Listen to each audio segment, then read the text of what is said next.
வணக்கம். இது people English series. இந்த வீடியோல நாம நவுன் கிளாஸஸ் ஜெரண்ட் ஃப்ரேஸ் வச்சு எப்படி ரெடியூஸ் பண்றது அப்படின்னு தெரிஞ்சுக்க போறோம்.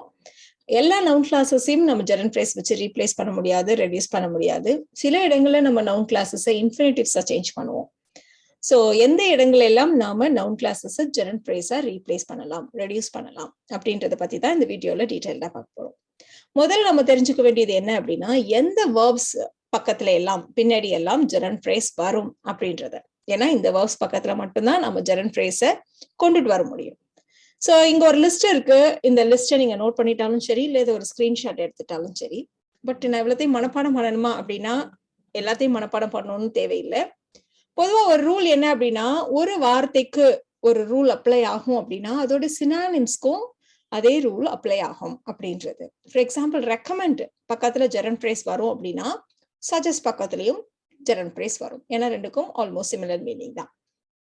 அதே மாதிரி அக்னாலேஜ், அட்மிட் ரெண்டுக்குமே ஒரே அர்த்தம் தான், சிமிலர் மீனிங் தான், சினானிம்ஸ். ஸோ இது பக்கத்துலயும் ஜெரண்ட் ஃப்ரேஸ் வரும். அடுத்தது பாத்தீங்கன்னா ரீகலெக்ட், ரீகால், ரிமெம்பர் இது எல்லாமே பாத்தீங்கன்னா ஞாபகம் வச்சுக்கிறது, ஞாபகப்படுத்துதல், ஞாபகத்துக்கு கொண்டு வருதல், நினைவு கூறுதல், இந்த மாதிரியான அர்த்தத்துல தான். So synonymous words. ஸோ இது பக்கத்துல எல்லாம் ஜெரண்ட் ஃப்ரேஸ் வரும். அதே மாதிரி ஒரு வார்த்தைக்கு பக்கத்துல ஜெரண்ட் ஃப்ரேஸ் வரும் அப்படின்னா அதோட ஆன்டனிம்ஸ் பக்கத்துலயும் ஜெரண்ட் ஃப்ரேஸ் வரும். இதையும் நம்ம ஞாபகம் வச்சுக்கலாம்.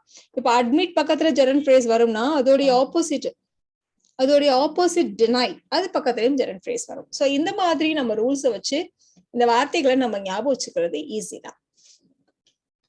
ஃபர்ஸ்ட் எக்ஸாம்பிள் எடுத்துக்கலாம். அவ ஜன்னலை உடைத்ததாக ஒப்புக்கொண்டாள் அப்படின்னு நம்ம சொல்ல போறோம். ஸோ ஒப்புக்கொள்வது அப்படின்னா அக்னாலேஜ் பண்றது இல்ல அட்மிட் பண்றது, இதை வச்சுதான் நம்ம சொல்ல போறோம். ஸோ அட்மிட்ங்கிற வார்த்தையை எடுத்துக்கலாம்.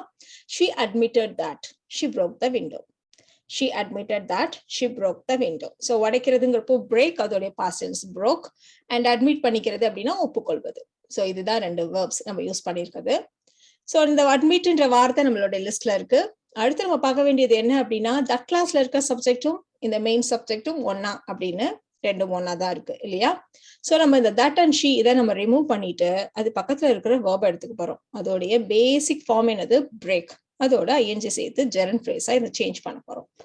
She admitted breaking the window. She admitted breaking the window. அவள் ஜன்னலை உடைத்ததை ஒப்புக்கொண்டாள் அப்படின்னு சொல்ல போறோம். இப்போ நாம ஒப்புக்கொள்வது அப்படின்னு சொன்னோம் இல்லையா, அதுக்கு ஆப்போசிட்டா மறுத்தார் அப்படின்னு நம்ம வச்சு சொல்ல போறோம்.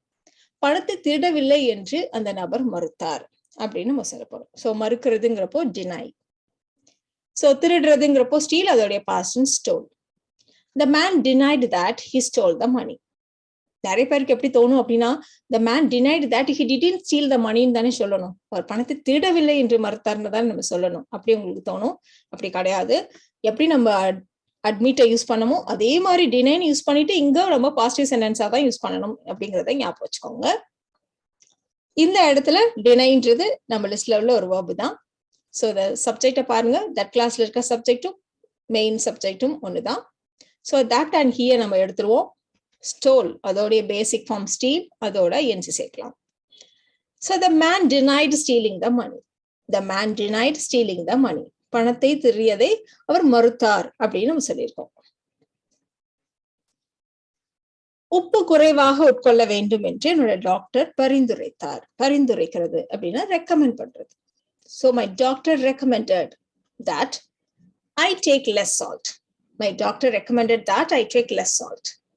பொதுவா அந்த ரெக்கமெண்ட் இன்னும் சில வார்த்தைகள்லாம் பாத்தீங்கன்னா சப்ஜெக்டிவ் மூட்ல யூஸ் பண்ணுவோம். அதாவது ஸோ எந்த ஒரு சப்ஜெக்டா இருந்தாலும் இது பக்கத்துல இந்த எஸ் சேர்க்கறது அந்த மாதிரிலாம் நம்ம எந்த மாடிஃபையும் பண்ணாம பேசிக் வேர்பை யூஸ் பண்ணுவோம். இதை பத்தி நம்ம தனி டீட்டெயில்டா தனி வீடியோல சொல்லியிருக்கோம். அந்த வீடியோவை நீங்க பாருங்க.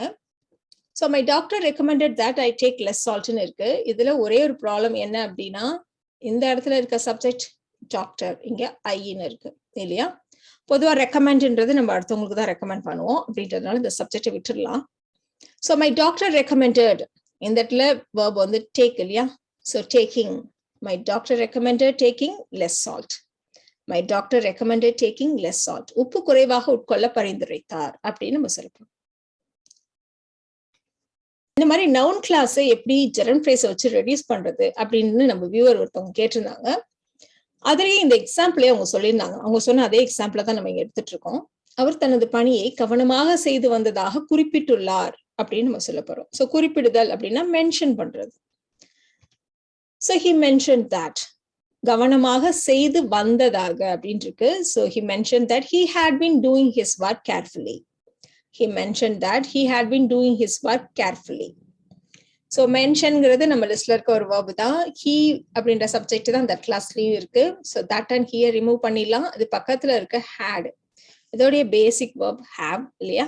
இது கூட தான் நம்ம ing சேர்க்க போறோம். So இந்த மாதிரி ing சேர்க்கிறப்போ அந்த லாஸ்ட்ல இருக்க e எடுத்துடணும் நம்ம. So he mentioned having been doing his work carefully. He mentioned having been doing his work carefully. அடுத்த எக்ஸாம்பிள் பாருங்களேன். திருட்டு நடந்த அன்னைக்கு நைட்டு அவனை பார்த்ததை அவள் நினைவு கூர்ந்தாள். திருட்டு நடந்த இரவில் தான் அவனை பார்த்ததை அவள் நினைவு கூர்ந்தாள். So நினைவுபடுத்துதல், நினைவு கூர்தல் அப்படின்னா ரீகால் பண்றது. She recalled that. She saw him on the night of the theft. She recalled that she saw him on the night of the theft. இப்பதான் டீடைலா ஒரு வீடியோ போட்டிருந்தோம். இந்த night, on the night, at the night எதை use பண்ணணும் அப்படின்ட்டு. இந்த மாதிரி ஒரு பர்டிகுலர் ஈவெண்ட் நடந்த அன்று இரவு அப்படின்னு சொல்றப்போ நம்ம ஒரு நாள் அந்த மாதிரி ஆன்ன்ற வார்த்தையை யூஸ் பண்ணணும். அந்த வீடியோவை நீங்க பாருங்க, உங்களுக்கு ரொம்ப யூஸ்ஃபுல்லா இருக்கும். She recalled that she saw him on the night of the theft. So இந்த இடத்துல சப்ஜெக்ட் ஒண்ணுதான், தட்டையும் ஷீயும் ரிமூவ் பண்ணிட்டு சாவுடைய பேசிக் verb see, so seeingனு போட்டிருக்கோம். She recalled seeing him on the night of the theft. இந்த எக்ஸாம்பிள் கண்டிப்பா உங்களுக்கு கொஞ்சம் டிஃப்ரெண்டா தான் இருக்கும். நான் வருவேன்னு எல்லாரும் எதிர்பார்க்கறாங்க. They expect that I will come. They expect that I will come. எக்ஸ்பெக்ட்ன்றது நம்ம லிஸ்ட்ல உள்ள verb தான், அதுல பிரச்சனை இல்லை. பட் சப்ஜெக்ட் மாறி இருக்கு இல்லையா? இங்க தே இருக்கு, இங்க ஐ இருக்கு. சோ இந்த இடத்துல நாம யார் வருவாங்கன்னு எதிர்பார்க்கறாங்கன்னு நம்ம சொல்லிதான் ஆகணும். சோ இதை எப்படி சேஞ்ச் பண்றது? சோ தட்டை எடுத்துட்டோம். ஐ வில் கம்ன்றத என்னுடைய வரவை எதிர்பார்க்கறாங்க அப்படி நம்ம சொல்ல போறோம். So they expect my coming. They expect my coming. My coming அப்படின்னா என்னுடைய வரவு. நிறைய பேருக்கு இதுல வர டவுட் என்னன்னா, என்னது மை கம்மிங்கா, இப்படி கூட ஒரு ஃப்ரேஸ் இருக்கா என்ன? தே எக்ஸ்பெக்ட் மீ கம்மிங் அப்படின்னு சொல்ல வேண்டியதானே அப்படின்னு நிறைய பேருக்கு தோணும். தே எக்ஸ்பெக்ட் மீ கம்மிங்ன்றது ஜெரண்ட் ஃப்ரேஸ் இல்ல, மீ கம்மிங்ன்றது அது வந்து பார்ட்டிசிபிள். ஸோ பார்ட்டிசிபிள்க்கும் இந்த மாதிரி ஜெரண்ட் ஃப்ரேஸ்க்கும் என்ன டிஃபரன்ஸ்ன்றதை நம்ம இன்னொரு வீடியோல டீட்டெயிலா பார்க்கலாம். So they expect my coming, என்னுடைய வரவை எதிர்பார்க்கறாங்க. ட்ரெயின்லயோ எங்கேயோ நம்ம ஒரு டிராவல் போகணுன்றப்போ நமக்கு கொடுக்குற ஒரு சாப்பாடு ரொம்ப காஞ்சு போன ஒரு சப்பாத்தி தனக்கு வழங்கப்பட்டதாக அவர் புகார் கூறினார். சப்பாத்தி ஃப்ரெஷ்ஷா இல்ல, ரொம்ப பழசா இருந்துச்சு, காஞ்சு போய் இருந்துச்சு அப்படி. சோ ஃபுட்டு வந்து பழசா காஞ்சு போய் வீணா போய் இருந்துச்சுன்னா அதை வந்து ஸ்டேல் ஃபுட், ஸ்டேல் பிரெட் இந்த மாதிரி நம்ம சொல்லுவோம். சோ இங்க நம்ம ஸ்டேல் சப்பாத்தின்னு சொல்ல போறோம். சோ புகார் கூறினார்ன்றதுனால she complained that she was served stale chapati இப்படி நம்ம சொல்லியிருக்கோம். இப்போ இந்த இடத்துல நம்ம இத ஜெரண்ட் ஃப்ரேஸ் வச்சு சொல்றப்போ இதை வேற மாதிரி எப்படி நம்ம தமிழ்ல சொல்லுவோம்? பழைய காஞ்சி போன சப்பாத்தி தனக்கு வழங்கப்பட்டது குறித்து அவர் புகார் கூறினார். பழைய காஞ்சி போன சப்பாத்தி தனக்கு வழங்கப்பட்டது பற்றி அவர் புகார் கூறினார். இப்படிதான் நம்ம சொல்லுவோம் இல்லையா? சோ அதனால என்ன பண்ண போறோம்னா, இந்த தட் அண்ட் ஷியர் ரிமூவ் பண்ணிட்டு இது குறித்து, அது பற்றி அப்படின்னு சொல்றதுக்காக இந்த இடத்துல ஒரு அபவுட்ன்ற ப்ரெபோசிஷனை கொண்டு வர போறோம். அடுத்தது இந்த இடத்துல இருக்க வார்த்தை வாஸ், இதோடைய பேசிக் ஃபார்ம் பி, அது கூட தான் நம்ம ing சேர்க்க போறோம். So she complained about being served stale chapati. She complained about being served stale chapati. So இந்த மாதிரி சில வார்த்தைகள் கூட, சில verbs கூட நாம ஜெரண்ட் ஃப்ரேஸை சேர்க்கிறப்போ ஒரு ப்ரெபோசிஷனை சேர்த்துட்டு தான் நம்ம ஜெரண்ட் ஃப்ரேஸை சேர்க்க முடியும். ஸோ எந்த வேர்ப்ஸ் கூட எல்லாம் இந்த மாதிரி நம்ம ப்ரெபோசிஷனை சேர்க்கணும், எந்தெந்த ப்ரெபோசிஷனை சேர்க்கணும் அப்படின்றத பத்தி நம்ம இன்னொரு வீடியோல டீட்டெயிலா பார்க்கலாம். இதே வீடியோல அதையும் சொன்னோம்னா வீடியோட லென்த் ரொம்ப ஜாஸ்தியாயிடும், உங்களுக்கும் நிறைய விஷயங்களை ஒரே சமயத்துல கத்துக்கிறதுன்றப்போ கஷ்டமா இருக்கும். ஸோ இந்த வீடியோல நாம ஒரு நவுன் கிளாஸை ஜெரண்ட் ஃப்ரேஸை வச்சு எப்படி ரெடியூஸ் பண்றது அப்படின்றத தெரிஞ்சுக்கிட்டோம். இந்த வீடியோ உங்களுக்கு யூஸ்ஃபுல்லா இருக்கும்னு நினைக்கிறேன். Thank you so much.